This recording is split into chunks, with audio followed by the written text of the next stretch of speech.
Couch Conversation. Steve Copeland from the Couch Conversation Show. I just want to make sure I got this right, y'all. Thanks for coming in. I'm waiting for my nephew to bring his little butt around here. I told him 5 o'clock, but they tend to do their own little thing. But anyway, Steve Copeland from the Couch Conversation. Steve Copeland from the Couch Conversation. Steve Copeland from the Couch Conversation Show. And today, once again, this is our second time introducing the BMore's Teen Talk Show. And don't y'all talk about them. Do not talk about it. I think that goes back to black people always late for stuff. I think it goes back to that. But and this guy daggone flies around here is plucking my nerves too. But I'm waiting for my little nephew to pop in for a while. Because that's what this is all about, us embracing our teenagers and giving them the chance to talk about where they at, what's going on, how they feel, little stuff like that. Just giving them a voice. And that's what I'm looking at. So if y'all been watching lately what I have been posting, I've been posting mainly on LinkedIn and Twitter. How I started out at an early young age, like smoking weed at 11, drinking at 13, snorting cocaine at 14. And I remember asking my cousin, I said, can you shoot this? And she said, yeah, because everybody else was like shooting, dope and all of that. And she said, yeah. So I told my cousin, I held my arm out, I said, hit me. Now, mind you, I'm 14, probably going on 15, but I started snorting. Then I started shooting dope and cane. And when I sit back and I look at a lot of our younger generation, right? And mainly if I see young kids getting high and out of their mind, and it takes me back to my days where I didn't have positive role models encouraging me not to do certain things. So that's where I'm at today, being clean for almost 30 years. And thank you. And God laid this on my spirit to start embracing, our youth. So in me saying this, I would love for adults to get a better understanding of the pain that our children going through. And a lot of times, if your children don't really trust you, they're not going to share a lot of personal stuff with you. And that's not good. That's not good at all. As a father, thank you, Sharon. Thank you, Sharon. I see, I just put it up right so I can see you. But have a good day, Sharon. Thank you. And I'm one of them persons that didn't grow up with his father. I can't tell y'all today if my father living or dead, and I'm 60 years old. And it's a void to me from time to time not to have or know of him. Now, I know some people might say things like, oh, don't worry about it, let it go. You say what you want. Yeah. But to me, because I know my mother and, that biological side or that spiritual side, I don't feel a completeness in that area, if you understand where I'm coming from. Now, maybe if he was dead, it would be a different thing, but I don't know. But if he was alive, I don't know. But I just know a part of me do not feel complete. So I'm only sharing this because sometimes our youth can't describe where they at and how they feel about certain things. They just know they feel uncomfortable about certain things. So at one point, and still to this day, I try to encourage our men to get involved in their children's lives.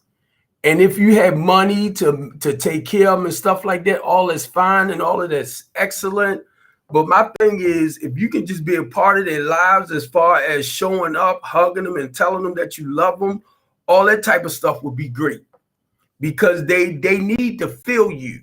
And that's what I begin to understand as a parent myself. Our children need to feel that love and that compassion within us. So a lot of you men, and it's not being smart, we tend to play tough. Yes. And you know, we was taught things like men ain't supposed to cry. Well, that's a big lie. I cry like a little girl with lamb. Somebody stole his Girl Scout cookies. What you say, bring? Yeah. Two parents do. Hey, Sharon, it does. Two parents do bring the balance. Now with saying that too, Sharon, my mother taught me at a very early young age how to cook, clean, sew, all that stuff. So I know how to do that. And she said the reason why she taught me these things, just in case when I get old, I wouldn't get married. If I didn't get married, I would be able to do those things for myself. So I understood why. Well, I've been married twice. You know how to make a skirt? I said so. I ain't say. Oh, okay. I'm sorry. My mind went over. I'm sorry. I know how to. If you split your skirt, I know how to sew the split. Okay. Well, I know how to tack up the split. Did you raise your hand? No, I didn't. I'm sorry. Raise my hand. That's how I like messing with TT, right? When I first met TT, she like. But yeah, my mother taught me those things. And my mother always told me to men take care of their responsibilities. So the reason why I'm saying that, right, because at a point I was like, I don't know what it was, but excuse me, she taught me that men take care of their responsibilities. And I knew for me, I had to do the opposite of what I was taught as far as by my father, you know, him not being there for me like that. But I love my mother, man. I love my mother. My mother passed away at 26 when I was 26 years old. So she's been gone for well over 30 years. Wow. And sometimes, God daggone fly, sometimes that void or that emptiness that I feel inside is like tremendous. So I really understand with a lot of our children, how they probably feel not having that father or having a mother now in your life. But I can only go off of the stuff that my mother taught me from a child coming up. And that's why I want our children to have a voice, you know. And God laid this on my spirit years ago. Now, my nephew, 19, not this one that's getting ready to come in, that's his brother. But my nephew, 19, he got his own place, got his own car, he doing his thing. And he came in the house today and he was like, Uncle Steve, I'm trying to do this, I'm trying to do that, and blah, blah, blah, blah, blah, blah, which I know he is, he's a good kid, right? So he was talking about doing the nonprofit work and all this type of stuff, right? So I'm like, well, I'm listening to him. And he's 19. This boy talk about as much as me. I mean, he talk, you know. Ooh, that's a lot. Yeah, that's a lot. Yeah. I'm telling you, the boy talk too daggone much. No, I'm just joking. But as I was listening to him, and I'm like, we need him. We need him here. Yeah. See, well, I don't really have to sit here to kind of like start it out. It's to let him and whoever he bring in decide to do, right? And I just sit over there and watch. So on them days where I can't make it, I'm talking about Saturdays, he can carry it from there. And keep in mind, y'all, in a couple of weeks, we will be having our own broadcasting site. Yes. Not just that we will be restreaming, we will be TV live streaming as well.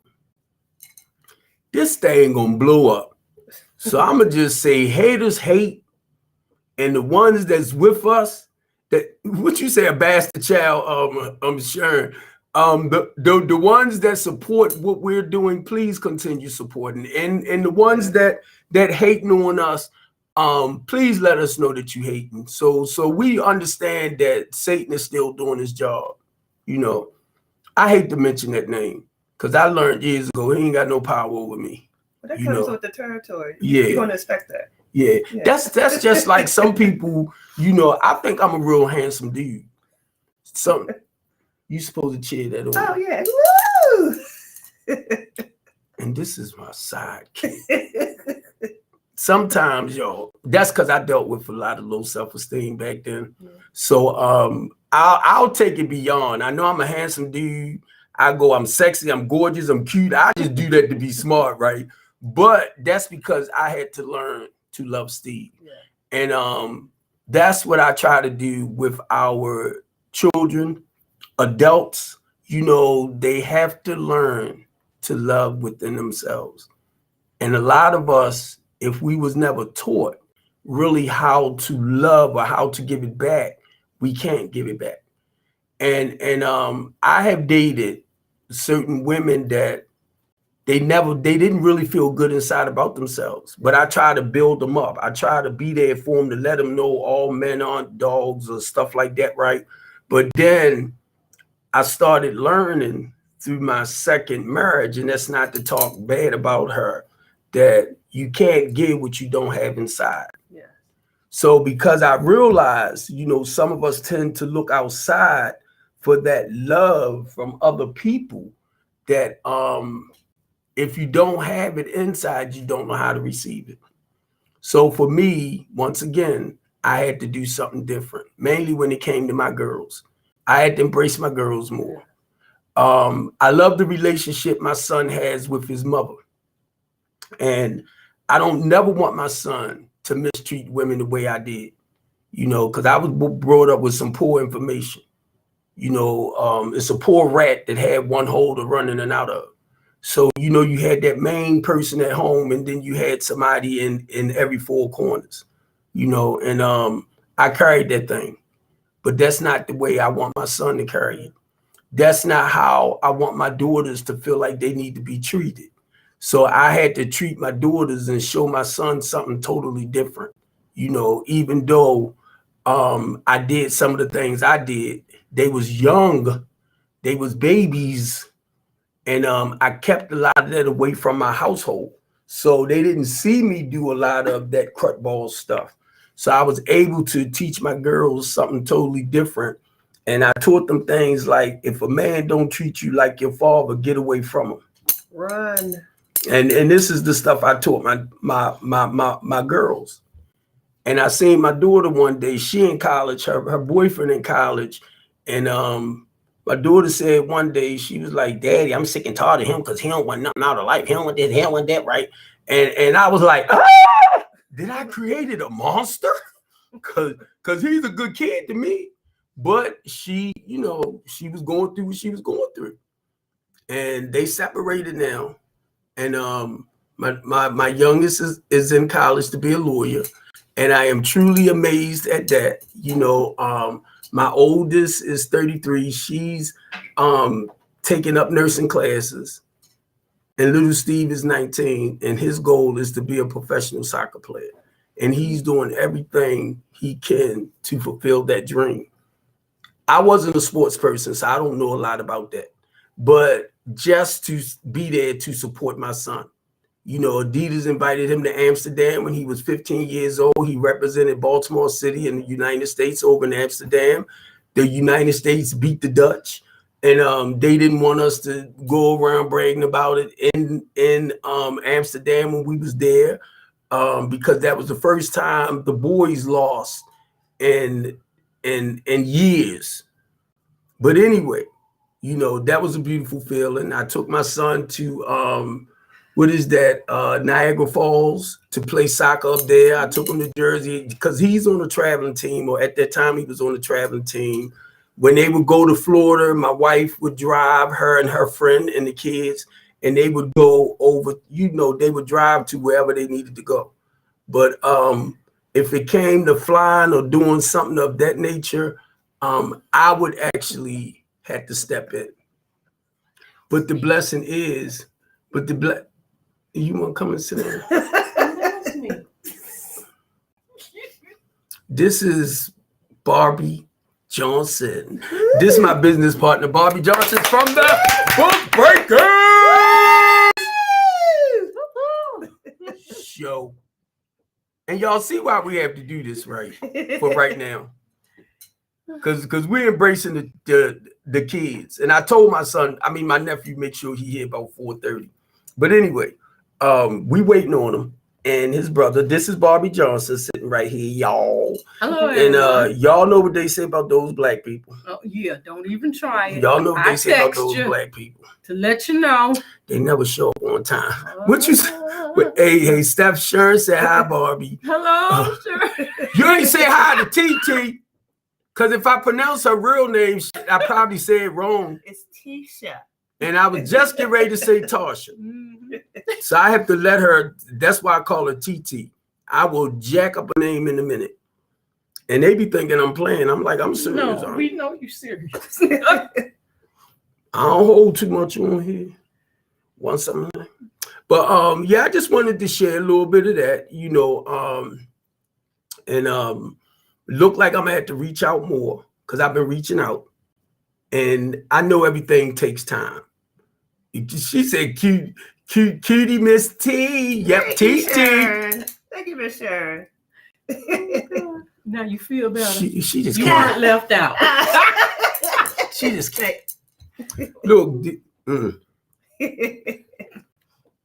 I was gonna say these are my two angels. And Sharon, look, Bobby over here now. Oh God, here you go. Here you go. Look, Sharon, Bobby over here. Here you go. She like, don't put us before God, because I'm not ready to leave. I'm not trying to die. God is a jealous God. Keep it up. I said, oh no. God, not me. I'm gonna tell you, Sharon, these two, like, they my angels. God sent them here, and I don't know, it's just been so beautiful. I don't even know if I ever really felt like that I had somebody or people. She said Charlie. So thank you, Charlie. So we need one more, right? Yeah. We do have one more. I'm waiting for Van Green to come in. She boxed me in the corner down at Ladies J spot one time, talking about, I'm here to help you if you need me. I'm here for you. I said, okay. She's, I've been trying to get your attention. So I told her, it's time for her to get ready to come out. And she's a God-fearing woman too. And that's what I love. I love the fact that whatever we do is basically keeping it in line with what we believe God is calling us to do. Yeah. So a lot of the stuff that he laid on my heart, my mind, and my spirit, I'm sharing with them little by little by little. Because if I give you the whole drop, the first thing you'll say, he crazy. How he gonna do all this? How he gonna do all that? So I had to back up. Barbie said, I say that now. But I had to back up because sometimes when I share with people the vision, they might feel as though I'm doing way too much or trying to do too much at one time. And I'm like, no, I know it's a process and it's a step with everything. So I had to back up and just be obedient to God as he opened the doors, being patient with trying not to rush stuff, things like that. Yeah. But, well, Barbie, you just came in, so I'm not going to ask you. TT. So it's like that. This is what I'm getting ready to laugh about, right? This is what I'm getting ready to laugh about. Can I say Barbie? Because it looked like you sitting right there. Can not to mention your age. I don't want to mention your age, but can I say something about you being like back there when Jesus first came around? You're right. Never wipe that sweat off your head. And I ain't talking about BC. I am not ashamed of my age. I know. Well, I don't look it at all. She don't. Well, this is what I was getting ready to say, because Barbie got further to go back, and TT don't have as far to go back as Barbie. So, and what about you? I know. I already done talked about my teenage years. So I want TT to talk a little bit about how she felt as a teenager coming up. And that should give Barbie time to kind of go back and grab some stuff. Please. She might have to clean some cobwebs out the way. She was back in, where were you at back then? AD, no, Keep it up. ADBC, CCBC, DD something. BET. Oh, God. Barbie just came in, so come on, TT. Well, growing up as a teenager, I did pretty well until I hit the 9th grade. When I hit the 9th grade, that's when me and Lynette, we was at Patterson High School, and it just went downhill. I missed 40 days in school. We started cutting class. We cut class at people's houses. It was so bad. One day, my father was turning the corner on the west side, and I had to, like, just the phone booth. I had to turn my back because I knew I was cutting class, and he rode right past me. You mentioned the phone booth. You older than I thought. I know. I'm just joking. But I ran away from home for 5 days. I was a runaway. So I didn't contact my parents for 5 days. They were going crazy. And I was at somebody's house that had like 9 or 10 children. And every night they had oodles and noodles for dinner. And I was like, the 5th day, I was like, you have a quarter? He said, what you need a quarter for? I said, I got to call my mother. I said, because I'm not used to eating oodles and noodles every day, man. I said, I got to go. But you ran away. I ran away, yes. I was like, I want to go home. So I called my mother. They called the police, and my cousin was a major at the time. And that's when they took me to the police station. I had caught bed bugs and everything. Wow. And my mother was like, that's what you get. You ran away. That's what you get. Suffer the consequences. But during that time, my cousin, rest in peace, her soul, she was a social worker. So she took me during that time at the different places where the children were staying. Right. And she was like, do you want to be here? I'm like, no, I want to be here. So during that time, I was still cutting class. Believe it or not, I was still cutting class, but not as many days as before then. But this would really make me want to really turn my life around.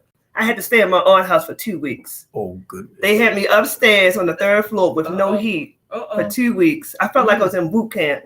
I had to eat dinner and breakfast and lunch. I couldn't have no seconds.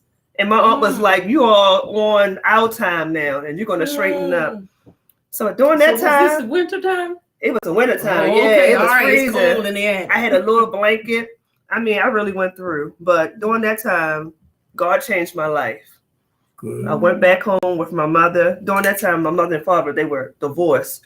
But I graduated from high school, and this when I went to college. But I just want to share that with the audience, with young people, that what really helped me was the programs that they had in the school during that time. We had the Future program, the Commonwealth. So our group leader, they were always real hard on us, but they will always have different things for us to do, like summer camp. So I really think if I didn't have like the summer camp and like the recreation centers when I was younger, I don't know where I would have been.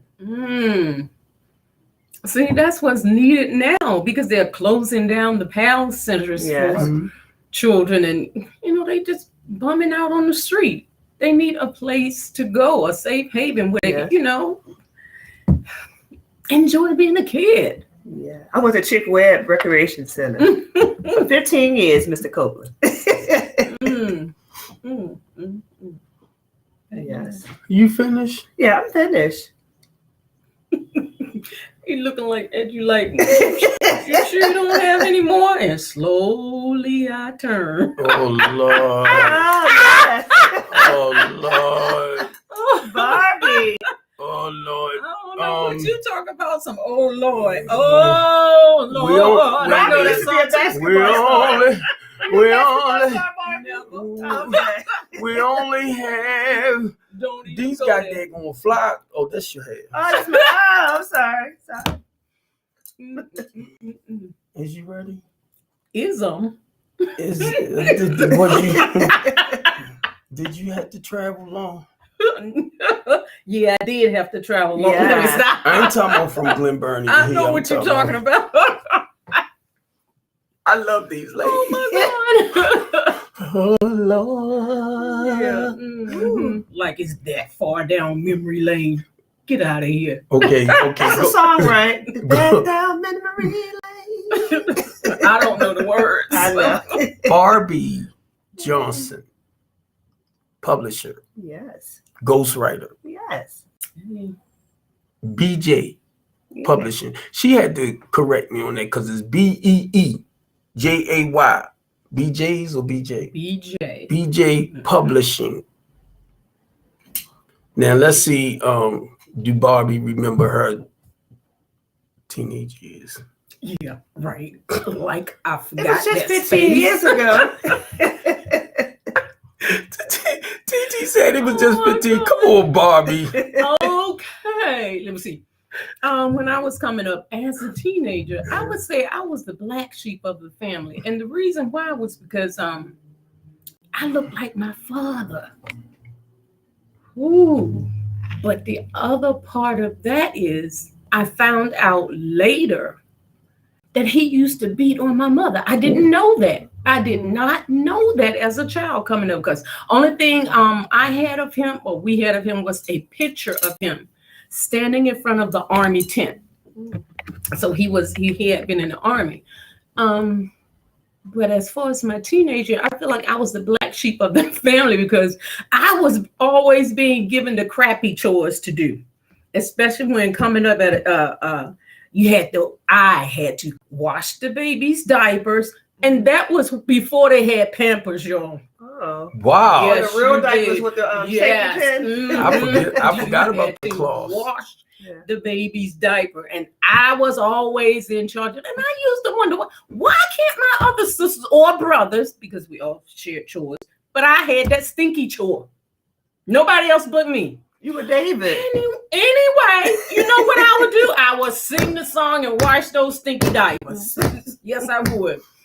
What song? Oh Lord. Yeah, you Help know me. what I'm going through, Jesus. You know what I'm going through, Lord. The spiritual mineral song. Oh my God.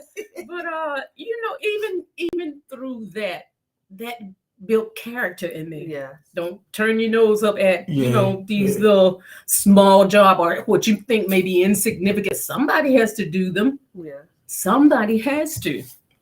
Because if not, then maybe when you were coming up, you would have had stinky diapers on your behind. I'm just saying. So, but anyway, I never had a urge to run away from home, but I would always go out to the lake, and there was a tree that would lay across the lake, and I would always climb up on that tree and look across the water. The waves make you think you're out there floating, and so I would be talking to God. Yes, as a child, I would talk to God, saying, Lord, I know that there's more to life than this. And even at that time, being young or a teenager, I wasn't understanding the dreams that he would give me, because even back then he gave me dreams about some things that are, just now coming to pass or have come to pass from, later years. So I didn't get the full understanding or gist of it until those things will begin to happen. And I guess you could say I was kind of a nerdy person, because I would answer or finish a person's sentence before they did, or their thought before they did, because the Lord would just reveal it to me, what they're going to say or what they're saying. So I would finish it, and they would look at me like, you crazy. Yeah, exactly. But I stopped doing that. I saw that it made people nervous, so I said, I'll keep it to myself. But like I said, my teenage life wasn't really miserable. I thought it was miserable, but it wasn't really that bad. Nothing I can say that, hey, I went through this, that. No, I didn't. But it was just, I had the crappy chores. That was it. I had the crappy chores. And when I had went, I apologize for that, and talked to a counselor, a therapist. And to me, my teenage years, I was a pretty happy kid. But she pointed out something to me. Pretty happy kids don't smoke weed, drink, shoot dope, and shoot cane. Because for me, it was like, I had a real good life. But when she said that, I had to look at it And I realized, through my teenage years, even though I did what most teenagers do, I was miserable. I was a big, evil, nasty dude. And my, when I say that, I'm talking about like beating you down with carjacks and stuff like that, or I was just hateful. But in my heart and mind, you couldn't tell me that. So now when I see a lot of our children and I see certain behaviors, I see me.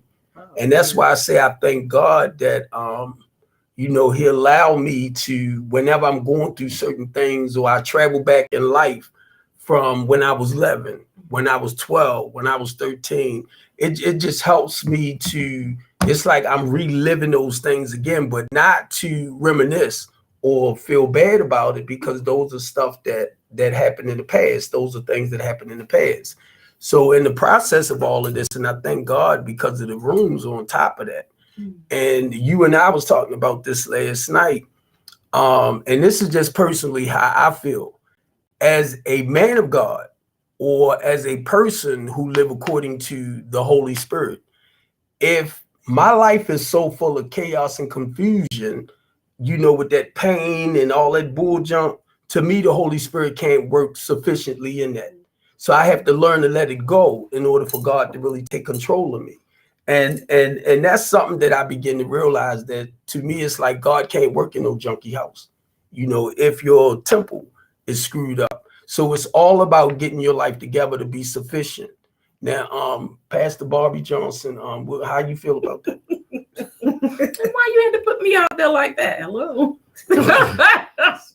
Because you're spiritual. I don't know. I was about to say, that you was look the only, in the back of my book. Let me stop. that was the only thing I could think of. Barbie. Oh my God. How I feel about that. Yeah, I'm talking about, maybe I should have said TT, because she's the dancer. She breaks out in the know what dance kind real of quick. dancer, because there's a lot of dancers out there, and they're not holy. Okay. Here we go. Hold up. Not scripture. I mean, not stripper, but scripture. Okay, so don't get it confused. She danced accordingly. That could be not pole, but soul. Let's just stop. That's in the rhyme. Look, not strict. Wait a minute, not stripper, but scripture. Why that sounds so much like not pole, but holy? Y'all get what he's saying? I know. I don't. Let me stop. You never know what Steve gonna say out his mouth. Y'all just have to watch out, because a lot of stuff Steve say don't make no sense to the common sense. Reel it in. I'm telling you. Reel it in. This guy right here. I don't even know why I put up with him. All righty. You can come and take this seat, and I can switch out. And here's what's his name? Shaquan. I'm out. Shaquan. See you later. I think this about the same time. Let me check, because this about the same time he came around the other day. He told me, he was like, Uncle Steve, TT, you want to say TT? Now let me share this again with y'all, right? This is my nephew, Shaquan. And I love this dude right here. He's a good kid. And saying that, it's a lot he could be getting into. But he just stay in his own little grounds. I always encourage him. I always tell him I love him. As his uncle, I raised his mother, and I look at the great work that my niece do with her 4 boys. Like I said before, even though she feel like she may do a good job, but she does an excellent job to me, because I taught her. But anyway, this is my heart right here. And we was around here yesterday. You ain't know. But he was like, he sent me a message. He said, Uncle Steve, you got something you need me to do so I can make some extra money, but I'll send it to him anyway. If he needs something, I'll send it. Because I know if I need him, he's dead. So yesterday, the basement flooded again next door. So we got it straight. Because I was about to call my nephew and tell him, look, my maintenance man ain't worth two he ain't worth trash. I'm just joking. I wish he was right. But no, this kid, he's awesome. So we got it straight. And I love this guy right here. And he told me when he was leaving, he said, Dad, Uncle Steve, I'm sorry, y'all, I'm thinking about little Steve, but he was like, Uncle Steve, I can't, it's like whoever he been talking to, they ain't coming. But they'll come. So, what's up, man? How you been? Good. All right. So, how's life treating you? Good. Okay. You 18, right? Yeah. Until he begin to open up more. Yeah. He's 18. He's still in school. My thing with that too, because he's a little older, so for some. He might want to do like a trade, go to trade, or I'm thinking Job Corps. So I told him that if he get to that point where he might want to jump into something in Job Corps, like start a career, do what you gotta do. But I'm trying to think of other things to ask you or give you something that you can actually talk about compared to most teenagers around your age. So is it anything basically you see that you don't agree with some teenagers and maybe how they can better their life? You gotta speak up. They can't hear you. Teenagers my age not going to school. And that's good. Yeah. What are some of the reasons why they probably wouldn't go to school or stop going to school? Drugs.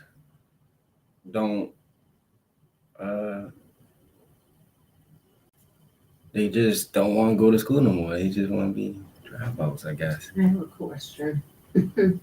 What can you say to your peers or your friends, or even the ones that are not your peers or friends, to encourage them to get back into school? Or even to get their life right? Most of my friends in school, but to the ones that's not in school, that need to go to school, only thing I can say, go to school. Just like they tell me, go to school. Okay, so if they would ask the question, man, why should I go to school? Like, you should go to school to get an education and a diploma. That's the reason you need to go to school. What is that going to do for me? I do better out here on the street. It's going to help you in the long run in your future. And what would that be? Job. Okay, you got some answers. You just got to pull teeth to get it. What if they say I make more money making drugs than the job? But there's a lot that come with selling drugs. You got to keep watching over your shoulders. Yes. Yep. Stuff like that. Yep. And I shared that with a bunch of guys. Like, I don't have to look over my shoulders like I did when I was into that, and it's a beautiful feeling. It's like a freedom that you have because you're not out there hurting anyone or causing harm back to your community. And you don't drink, you don't drug. Do you have a new girlfriend? Single. Because he had a girlfriend, and this girl made sure he was okay, and knew her mother, father. Well, matter of fact, your brother have a son by her sister. Mm-hmm. But the young lady has started working, and he works too. He did do summer things, but she made sure like she was working at one of them food places, right? Yeah. And she would bring him food home and everything. I'm like, God dang, she took care of more than my wives took care of me. No, but seriously, and I thought that was so awesome. This little young lady, worked, being responsible, and made sure he was okay. And when they separated, I was trying to see that she have an older grandmother or somebody that might take care. Let me stop. But you already know how to sew. That's all right. I might want somebody else to do it. Now I was thinking about this too. What you would love to do as you grow up, and I'm gonna see if you remember what you told me. Oh, I want to be Like- a fireman. A fireman. Yeah. Okay, that's one. Professionally, what would you love to do? Ride bikes, fix bikes. I was hoping he said it. How many bikes you got home in the basement? I got like 3, 4 in the basement and 2 upstairs. I think it's more than that in the basement. It's more than, because I was down there and it's more than 3. I'm telling you, because it's 2 upstairs. But that's what he said he wanted to do too, is repair bikes and stuff, right? And we had a lot here that was down, no, next door, I'm sorry, I'm saying here, that was in the basement over there. And be honest, I wanted to give them to him so that he could fix up and then get back out. But I had to hurry up and get that stuff out. But the reason why I asked you that, because I always ask like our young people, normally you're supposed to have a vision of what you want to be when you get older. Now, my thing was to become a male supermodel stripper, but it didn't work like that. Stop, Barbie. Stop, Barbie. Stop, Barbie. You made my stomach hurt. Oh, no. See, my nephew don't find that funny because he think that's cool for Uncle Steve. No, it's not. You don't think that. Tell him you don't think that. Y'all know I'm lying, right? But anyway, that's what this is about, to have fun. But that's what I ask all my nephews, you know, my nieces and all of them, raising them up, like what vision or your passion of something that you would want to do when you get older, right? Trucking was one for me, and culinary school was another one. So I had to ask him, because him and I get along well. Me and him communicate more than my other nephews. His brother was over the house today, and this little turkey, he was like, and everything he wants to do, his uncle do. And I shut my mouth because I'm like, if he don't remind me of a mini me. So I told him, I said, come on over here. So prayerfully next week, because he said he don't work on Saturdays. That's the only days he don't work. This was a show. You remember when I tried to get this done. Start this with you and him anyway some years ago. So it's coming. I mean, look at what we're doing now. So I told his brother, I said, come on, you know, and he was so energetic. I mean, talking about, you know, issues with the teenagers and all that type of stuff. So this is what I want them to do. Come together where me, Barbie, and whoever, we can sit right there and watch them up here doing what they're doing. And that's what I want them to do for here on, to start growing this thing. But I need y'all to support our youth. You got to show them some love. Listen closely, because a lot of y'all will understand, and it's 5:45. A lot of y'all will understand why our kids don't trust their parents as much to open up and tell y'all where they at and how they feel. Because it's something either said or undone or done, I mean, that they're not really trusting you, that they can't be honest with you. Do you have something you want to say? Because Barb and them strict on times. I'm not, because I go. But Barb and them strict on times. We're trying to stick to our 45 minutes. We keep calling my name. I know. I was like answering the questions y'all had. Right. See, this is second shot time. You gonna be here next week at 4:30, close to 5? 4:30, yeah. Yeah, that'll give us time to talk and set some stuff up. But look, we love y'all. And I want you to say a few words to help them understand the tune in for next week. I love y'all too. And tune in next week. Thank y'all. Love y'all. We out, family. Thank you.